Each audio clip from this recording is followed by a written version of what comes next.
கருத்து கணிப்பு ரிசல்ட் இல்ல, அது இல்லூஷனரி, இமேஜினரி, ஏட்டு சுரக்கா கறிக்கு உதவாது. ரியல் எலெக்ஷன் கமிஷன் சொல்றதா ரிசல்ட். ஜான் ஆரோக்கியசாமிக்கு வாமிட் எடுத்து சாப்பிடுற பசங்களுக்கு நான் திரும்ப திரும்ப சொல்லிட்டு இருக்கேன், ரிசல்ட் வந்தாதான் அது நிஜம். இது கற்பனை, ஏட்டு சுரக்கா, ஊதி பறக்கக்கூடிய பலூன் பிராண்டிங். அந்த பிராண்டிங்க்கு விலை போகக்கூடிய, ஏட்டு சுரக்காய்க்கு துணை போகக்கூடிய அந்த நபர்களுக்கு இது பாடமா இருக்கட்டு. வீரப்பன் என்கவுண்டரை கொண்டாடின அதிமுக, எடப்பாடி இன்னைக்கு எடப்பாடியில வீரப்பன் என்கவுண்டர் தப்புன்னு சொல்லிட முடியுமான்னு வீரப்பன் மக அவங்க ஒரு ஸ்டார் கேண்டிடேட்டா அவங்க வேட்பாளராக நின்று களத்துக்குள்ள நாம் தமிழர் தம்பிகள் நிற்பாங்க. போலரைஸ்ட் களம் தான். இதுக்குள்ள விஜய் எங்க போவாரு, என்ன ஆவாரு? மண்குதிரை விஜய் இந்த போலரைசேஷனை மீறி கேண்டிடேட் போட்டு நின்றுடுவாரா? ஜானவரிக்கு சார் சாமி சீமான்ட்ட பேசுவார், பேசி விட்டுருங்க 20 விழுக்காடு ஓட்டு இருக்கு, 20 விழுக்காடு ஓட்டு இருக்கு, ஈரம் மண்ணு எடுக்கட்டி சாம்பலம் தான் இருக்கு. என்ன இன்ஃப்ளூயன்ஸ் இருந்தது? நீங்க கள்ளக்குறிச்சி ஆராய் சபை பார்த்ததுக்கு இருக்கிற வண்டியில ஒண்ணும் இல்ல. சமூக வலைத்தளங்கள்ல நோட்டா ஜெயிக்க போகுது, நோட்டாக்கு பெரிய ஓட்டு வர போகுது, நோட்டாக்கு முன்னோட ஓட்டு குறைஞ்சிடுச்சு. ஸோ விஜய் எல்லாம் ஒரு எம்டி வெசல் தான், மேக்ஸ் நாய்ஸ், அவ்வளவுதான். பச்சோந்தி கூட்டம் விஜய்ங்கிறத யாராவது விஜய்க்கு செய்தி தொடர்பாளர் இல்லைன்னு மறுத்து பேசிட முடியுமா? வா என் முன்னாடி வா, உட்காரு, ஆதவர்ஜனா உட்காரு, யார் வேணாலும் உட்காரு. பச்சோந்தி கூட்டம், சம்பத் சிவாஜி மாதிரி சந்தர்ப்பவாத கூட்டம், நிறமாறி கூட்டம் நான் நிரூபிக்கிறேன். தற்கூறிலாம் நான் சொன்னதில்லை. இலவசங்கள் கூடாது, நாட்டுக்கு கேடுங்கிறாரு. நீங்க இலவசங்கள் விஷயத்துல சர்க்கார் படத்துல என்ன சொன்னீங்க, இப்ப என்ன பேசுறீங்க? தீப்பந்தம் எடுத்து தீண்டாமை ஒளினீங்க. மேல்பாதிமங்கலம் ஆலய நுழைவை பற்றி ஏதாவது பேச முடியுதா உங்களால? சும்மா ஒரு பிராண்டிங் மாஸ்டரை வச்சு போலித்தனத்தை பண்ணிட்டு இருக்கிறீங்க. சார் வணக்கம். சார் வணக்கம் கிரீஷ், எப்படி இருக்கீங்க சார்? நல்லா இருக்கும் கிரீஷ். Super sir. இப்போ ரீசெண்டாக காஞ்சிபுரத்தில் வந்துட்டு விஜய் அவர்கள் பேசின ஸ்பீச்சு எல்லா பக்கமும் பட்டி தொட்டி எல்லாம் பரவிட்டு இருக்கு. அண்ட் நிறைய வாக்குறுதிகள்லாம் கூட இந்த தடவை கொடுத்துருக்காரு. ஸோ அதை பற்றி நீங்கள் என்ன சார் நினைக்கிறீங்க? அவர் கொடுத்த வாக்குறுதிகளை நிறைவேற்றுவாரா இல்லையா? இல்லை அவர் சொன்ன விஷயங்கள்லாம் ஒரு பக்கம், திமுகவை அடித்து பேசுனது இன்னொரு பக்கம். ஸோ இது எல்லாத்தையும் பார்க்கும்போது உங்களுக்கு எப்படி சார் தெரியுது? தமிழ்நாட்டின் பிரசாந்த் கிஷோர் விஜய் அவர்கள், பிரசாந்த் கிஷோர் அங்கே பீகாரில் பேசினார், எனக்கும் என்டிஏக்கும் தான் போட்டி, எனக்கும் நிதிஷ்குமாருக்கும் தான் போட்டி. அவரும் கொடுத்தாரு இந்த மாதிரி இதெல்லாம். இவரோட நிறைய மக்களை சந்திச்சார். இவரோட 243 கேண்டிடேட்டுக்கு ஓரளவு கேண்டிடேட் போட்டுட்டாரு. கொஞ்சம் கேண்டிடேட்டை பிஜேபிக்காரங்க வாங்கிட்டு போயிட்டாங்க. இவர் வித்துட்டாராங்கிறதோட அவங்க விலை போயிட்டாங்க. காரணம், அப்பர் காஸ்ட் கேண்டிடேட்டை போட்டால் பாதிப்போருங்கிற லெவலில் விட்டா, பாதிப்போருங்கிற லெவலில் ஒரு திவாரி பிராமின், ஒரு சின்ஹா பூமிகார் சின்ஹா தான், ஹேஸ்தா சின்ஹா இல்லை, பூமிகார் தான் கொஞ்சம் அந்த தொழில் எண்ணிக்கை இருந்தாங்க. ஒரு ஷா, ஒரு பனியா, அப்பர் பனியா, இவங்க எல்லாத்தையுமே கிளியர் கட்டாக பிஜேபிக்காரங்க கையில் எடுத்துட்டாங்க, மற்றவங்களை ஆஃப் பண்ணிட்டாங்க. இவர் தனக்கும் என்டிஏக்கு தான் போட்டினாப்பில் 23 விழுக்காடெல்லாம் கருத்து கணிப்பு, ஆல் இண்டியா கருத்து கணிப்பு கோஷ்டிகள், கருத்து கணிப்பு கோஷ்டிகள் இவர் பிரசாந்த் கிஷோரை சிஎம்மா சொல்லி 23 விழுக்காடு வருதுன்னு போட்டியலா இல்லையா? சொன்னியலா இல்லையா? நான் குறை சொல்லலை. நீங்க சொன்ன அன்னைக்கு அப்படி கருத்து கணிப்பு உங்களுக்கு வந்திருக்கலாம். பட் கருத்து கணிப்பு ரிசல்ட் இல்லை, அது இல்லூஷனரி, இமேஜினரி, ஏட்டு சுரக்கா கறிக்கு உதவாது. ரியல் எலெக்ஷன் கமிஷன் சொல்றதா ரிசல்ட். எலெக்ஷன் கமிஷன் நீங்க 23% சொன்ன பிரசாந்த் கிஷோருக்கு 3% சொல்லியிருக்கான். இதைத்தானப்பா அட்டு பசங்களா, முட்டாள்களா, ஜான் ஆரோக்கியசாமிக்கு வாமிட் எடுத்து சாப்பிட்ற பசங்களுக்கு நான் திரும்ப திரும்ப சொல்லிட்டு இருக்கேன். ஜான் ஆரோக்கியசாமிக்கு வாந்தி எடுத்து சாப்பிட்ற பசங்களுக்கு இதுதான் சொல்லிட்டு இருக்கிறேன். ரிசல்ட் வந்தாதான் அது நிஜம். இது கற்பனை, ஏட்டு சுரக்கா, ஊதி பறக்கக்கூடிய பலூன் பிராண்டிங். அந்த பிராண்டிங்க்கு விலை போகக்கூடிய, ஏட்டு சுரக்காய்க்கு துணை போகக்கூடிய அந்த நபர்களுக்கு இது பாடமா இருக்கட்டு. பிரசாந்த் கிஷோருக்கு 23 சொன்னாங்க, 3 வந்தது. இதுதான் விஜய்க்கும் உள்ள நிலைமை. விஜய்கிட்ட நான் கேட்குறேன், வட தமிழகத்தில் திமுக அணி, அது ஜெயிக்கக்கூடிய அணி, இது விக்கிரவாண்டியிலே களத்தில் நின்று 63 விழுக்காடு ஓட்டு எடுத்த அணி, இன்டாக்டாக இருக்குது. அவங்களுக்குள்ள சோஷியல் பேஸு கரெக்டாக இருக்குது. ஓபிஎஸ் கூட வரலாம், டிடிவி அல்லது தேமுதிக கூட அவங்கக்கிட்ட வரலாம். எதிர் அணி எடப்பாடி அணி. எடப்பாடி அணியில் அன்புமணி ஒரு 30க்கு மேற்பட்ட எம்எல்ஏக்கள், ஒரு ராஜ்யசபா அல்லது 30+ எம்எல்ஏன்னு போய் சேர்ந்துட்டாருன்னு வைங்க. என்ன நடக்கும்? அங்கே போலரைசேஷன் நடக்கும். போலரைசேஷனில் சீமான் நிற்பார். ஏன்னா நின்னாரு, களத்தில் நின்னாரு. கோளை நாயாட்டு களத்தை விட்டு ஓடலை சீமான். சிங்கன்னு கிளைம் பண்ணீங்க, ஆனால் கோளை நாயா களத்தை விட்டு ஓடிட்டீங்க. அப்போ சீமான் அந்த களத்துக்குள்ளே நின்னாரு. அவரால் அந்த போலரைசேஷனை மீறி ஓரளவு தாக்கு பிடிக்க முடியும். இது கோனேரி கோன் கோட்டை, அது கோனேரி கோனார் மன்னருக்க கோட்டைன்னு சொல்லி நிற்பார். நீ மராட்டியங்கோட்டைன்னு மத்திய அரசும் மாநில அரசும் பண்ணுறது தப்பு, கோனார் இதுக்கு நீ அநீதி பண்ணுறன்னு வடதமிழக கோனார், ஒட்டுமொத்த தமிழக கோனாருக்கு தான், குறிப்பாக அரசியல் பிரதித்துவம் இல்லாத வடதமிழக கோனாருக்காக சீமானந்த இடத்துக்குள்ளே நிற்பார். ஒன்னையாட அடிக்க சொன்னேன், பறையதானே அடிக்க சொன்னேன்னு நிற்பார். மேல்பாதி மங்கலம் ஆலய நுழைவுக்கு வந்து சீமான் ஆளாக நான் போய் நின்னும் கவர்மெண்ட் பதறது, அறநிலையத்துறை பதறிச்சு. சீமான் அந்த இடத்துக்குள்ளே போய் நிற்பார். ஜாதிவாரி கணக்கெடுப்பு நடத்தாமல் 10.5 கொடுத்தது தப்பும்பாரு. விஜய்க்கு அந்த தைரியம் வருமா? வந்துருமா ஜானாரிசாமி உனக்கு? உங்க விஜய்க்கு, ஜோசப் விஜய்க்கு ஜாதிவாரி கணக்கு நடத்தாம 10.5 கொடுத்தது தப்புன்னு சொல்லக்கூடிய தைரியம் வந்துருமா? அதுக்கெல்லாம் ஒரு தைரியம் வேணும் அரசியல்ல. அப்ப அந்த போலரைசேஷனை மீறி நீங்க எண்ணி அதிகம் இருந்தா கூட கொடுங்க, குறைவா இருந்தா குறைவா கொடுங்க, எண்ணி கொடு, அளந்து கொடு அப்படின்னு சொல்லி சீமான் அங்க நிற்க முடியும். அவருக்குன்னு ஒரு களம் இருக்குது. வீரப்ப என்கவுண்டரை கொண்டாடின அதிமுக, எடப்பாடி இன்னைக்கு எடப்பாடியில் வீரப்பன் என்கவுண்டர் தப்புன்னு சொல்லிட முடியுமான்னு வீரப்பன் மக அவங்க ஒரு ஸ்டார் கேண்டிடேட்டா அவங்க வேட்பாளராக நின்று களத்துக்குள்ள நாம் தமிழர் தம்பிகள் நிற்பாங்க. போலரைஸ்டு களம் தான். இதுக்குள்ள விஜய் எங்கே போவார், என்ன ஆவார்? கேண்டிடேட் போட்டுக்கிடுவாரா? கேண்டிடேட் போட்டுக்கிடுவாரா? இந்த கருத்து கணிப்பு கொஸ்டினுக்கு தான் கேட்குறேன். மண்குதிரை விஜய் இந்த போலரைசேஷனை மீறி கேண்டிடேட் போட்டு நின்றுக்கிடுவாரா? முடியாது. பிரசாந்த் கிஷோர் கதி தான். 23 சொன்னீங்க, 3:30 போயிட்டு யாதவும் முஸ்லீமும் வந்து ஆர்ஜேடி காங்கிரஸ் கூட்டணி போட்டுட்டான். Upper caste Brahmin, பூபிகார், ஹயஸ்து, Rajput, OBC, கோரி குர்மி, மற்ற ஷெட்யூல் காஸ்ட் இவங்கெல்லாம் கன்சால்டேட் ஆயிட்டாங்க. பிரசாந்த் கிஷோர் எங்கே போனார்? ஸோ இந்த நிலைமை தான் விஜய்க்கு. ஸோ நீங்கள் பேசலாம், என்ன வேணாலும் பேசலாம். பிரசாந்த் கிஷோர் பாணியில் எனக்கும் ஆளுங்கட்சிக்கு தான் போட்டின்னு நீங்களும் சொல்லலாம். வேலைக்கு ஆகாது.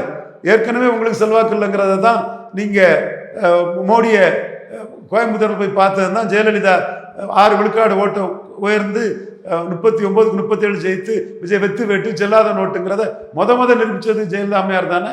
நீங்கள் ஈரோடு கிழக்கு, நீங்கள் விக்கிரவாண்டி இடைத்தேர்தலில் கள்ளக்குறிச்சி சாராய சபை பார்த்தீங்க. திமுக போலிங் கூடிட்டு திமுகவுக்கு போலிங் கூடிட்டு நோட்டாக்கு ஓட்டு குறைஞ்சிடுச்சு. ஜானவரிக்கு சாமி சீமான்ட்ட பேசுவார், பேசி விட்டுருங்க 20 விழுக்காடு ஓட்டு இருக்கு, 20 விழுக்காடு ஓட்டு இருக்கு. ஈரம் மண்ணு எடுக்கட்டி சாம்பலம் தான் இருக்கு. என்ன இருந்தது? என்ன இன்ஃப்ளூயன்ஸ் இருந்தது? நீங்கள் கள்ளக்குறிச்சி ஆராய் சபை பார்த்ததுக்கு இருக்கிற வண்டியில் ஒன்றும் இல்லை. சமூக வலைத்தளங்களில் நோட்டா ஜெயிக்க போகுது, நோட்டாவுக்கு பெரிய ஓட்டு வரப்போகுது, நோட்டாவுக்கு முன்னோட ஓட்டு குறைஞ்சிடுச்சு. ஸோ விஜய் எல்லாம் ஒரு எம்டி வெசல் தான், மேக்ஸ் நாய்ஸ், அவ்வளவுதான். 26 பலம் நிரூபிச்சா அது தெரியும். பலம் நிரூபிக்கூடிய அளவுக்கு நீங்கள் மண் குதிரை கேண்டிடேட் போட்டுவிட மாட்டீங்க.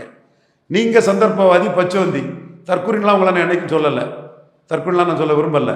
நீங்கள் சந்தர்ப்பவாதி, பச்சோந்தி, கமலியான், நீங்கள் பச்சோந்தி. அதுக்கு நான் ஆதாரம் தாரேன். உங்கள் வாழ்க்கை பச்சோந்தித்தனமான வாழ்க்கை, உங்கள் அரசியல் சுயநலமான அரசியல், உங்கள் அரசியல் வியாபாரம், சந்தர்ப்பவாதமான அரசியல். உங்கள்கிட்ட நிற்கிறவனும் அவ்வளோ வரும் பலகட்சி மாறின சந்தர்ப்பவாதிகள், சுயநலவாதிகள். உங்கள் கூட இருக்கக்கூடிய ரசிகர் கூட்டமும் ஜான் ஆரோக்கியசாமிக்கு கூட்டம் அல்ல, இவர் புஷியானந்த் செயல் பண்ணி அந்த கூட்டம், அவர் உருவாக்கின கூட்டம், புஷியானந்துக்கு கூட்டம். அது வந்து ஒரு முக்கியத்துவம், அவங்களுக்குள்ள முக்கியத்துவத்தை தான் நிற்கும். அப்போ உங்களை நம்பி யார் இன்வெஸ்ட் பண்ணி 234 போகிறாங்க? ஸோ இதுக்கு வாய்ப்பே இல்லை. சும்மா பேச்சுக்கு இந்த ஜனநாயகம் படம் ரிலீஸுக்கு பெரிய தலைவர் மாதிரி உங்களை காட்டி இமேஜ் பண்ணுறதுக்கு படத்துக்கு அது பயன்படும். ஜான் ஆரோக்கியசாமி கொடுத்த படம் மார்க்கெட்டிங் பயன்படுது, வேற ஒன்றும் வேலைக்காகாது. முழுக்க சந்தர்ப்பவாத கூட்டம், பச்சோந்தி கூட்டம். நாம் பச்சோந்தி கூட்டம் விஜய்ங்கிறத யாராவது விஜய்க்கு செய்தி தொடர்பாளர் இல்லைன்னு மறுத்து பேசிட முடியுமா? வா, என் முன்னாடி வா, உட்காரு, ஆதவர்ஜனா உட்காரு, யார் வேணாலும் உட்காரு. பச்சோந்தி கூட்டம், சம்பத் சிவாஜி மாதிரி சந்தர்ப்பவாத கூட்டம், நிறமாறி கூட்டம் நான் நிரூபிக்கிறேன். தற்கூரிலாம் நான் சொன்னதில்லை. அது வந்து நீங்க காரியமான ஆட்கள். நீங்க நாம் தமிழர் சொல்லியிருப்பாங்களா இருக்கும், அது அவங்க கருத்து. இப்போ நாம் தமிழர் வந்து ராவண பெரும்பாட்டன் தமிழன் பாரு, நான் தமிழன் வந்து சிவபக்தன், சுத்தமான பிராமணன், ஆச்சியார் அனுஷ்டானங்களோட உள்ள பிராமணன் என்னோட பிலீஃப். காத்தவரி அர்ஜுன் மகராஜ், சகர்சபாவ் அர்ஜுன் மகராஜ் பிலிப்பிலேருந்து நான் பேசுவேன். ஸோ அது அவங்க கருத்து, இருக்கலாம். அவங்க அடிக்கிறாங்க, பேசுகிறாங்க, அவங்க எல்லா மீட்டிங்லையும் டெய்லி 4 மீட்டிங் போடுறாங்க, அந்த 4 மீட்டிங்லையும் பேசிகிட்டு இருக்காங்க. இன்னொன்று ஜான் ஆரோக்கியசாமிக்கும் ஜோசப் விஜயும் கேட்குறேன், நீங்கள் சொன்னீர்களா 1000 கொள்கை விளக்க கூட்டம் போடுவோம் என்று சொன்னீர்களா? சொல்லி பல மாதங்கள் ஆகிறது. எத்தனை கொள்கை விளக்கம் போட்டீர்கள்? ஊரை ஏமாத்துறதுக்கு பட மார்க்கெட்டிங்காக எல்லா வேலையும் பார்த்துட்டு இருக்காங்களே தவிர மற்றபடி அவங்க சொன்னபடி செயல்படுவாங்கங்கிறதுக்கு எந்த உத்தரவாதமும் கிடையாது. இதுவரை அப்படி செயல்படவும் இல்லை. ஒரு திமுக எதிர்ப்புன்னு சொல்லிக்கிட்டு காங்கிரஸை எதிர்க்காமல் இருந்தால் கிறிஸ்டின் முஸ்லீம் படத்தை பார்த்துருவான், திமுக எதிர்ப்புன்னு சொன்னால் அதிமுகன்னு படத்தை பார்த்துருவான். பட வசூலுக்கு நல்லா இருக்குன்னு பண்ணுறாரு. தொழிலுக்கு நீங்கள் பண்ண முதலீடு தான் ஜான் ஆரோக்கியசாமி. அரசியலுக்கு உங்களுக்கு கொள்கையும் கிடையாது, கோட்பாடும் கிடையாது. கொள்கை கிடையாதுன்னு நான் சொல்கிறேன். அப்போ நீங்கள் சொல்லுங்கள், உங்கள் கொள்கை விளக்க கூட்டம் நடத்தி உங்கள் கொள்கையை சொல்லுங்கள். பறையர் தேவேந்திர குல வேளாளருக்கு 5 விழுக்காடு உயர்த்து கொடுக்கணும்னு சீமான் சொல்கிறாரு. ஸ்டாலின் அருந்ததியர்களை கன்சால்டேட் பண்ணுறாரு. அருந்ததியர்களை பின்பலமாக கொண்டு பிற மொழியாளர்களையும் கன்சால்டேட் பண்ணுறாரு. ஈரோடு கிழக்கில் அதைத்தான் பண்ணார் ஸ்டாலின். சீமான் இதைத்தான் பேசினார். உங்கள் நிலைப்பாடு என்ன? இதில் ஏதாவது நிலைப்பாடு இருக்கா உங்களுக்கு? இதில் என்ன கொள்கை இருக்குது உங்களுக்கு? அடுத்து இலவசங்கள் கூடாது, நாட்டுக்கு கேடுங்கிறாரு. நீங்கள் இலவசங்கள் விஷயத்தில் சர்க்கார் படத்தில் என்ன சொன்னீங்க, இப்போ என்ன பேசுகிறீங்க? சர்க்கார் படத்தில் என்ன சொன்னீங்க, இப்போ என்ன பேசுகிறீங்க? தீப்பந்தம் எடுத்து தீண்டாமை ஒளினீங்க. மேல்பாதி மங்கலம் ஆலய நுழைவை பற்றி ஏதாவது பேச முடியுதா உங்களால்? சும்மா ஒரு பிராண்டிங் மாஸ்டரை வச்சு போலித்தனத்தை பண்ணிட்டு இருக்கிறீங்க. இந்த போலித்தனத்தை இப்போ ஐயநாதன் போன்ற சகோதரர்கள்லாம் உடைக்கிறாங்க. என் அண்ணன் தான் ரொம்ப நிதானமாக உடைக்கிறாரு.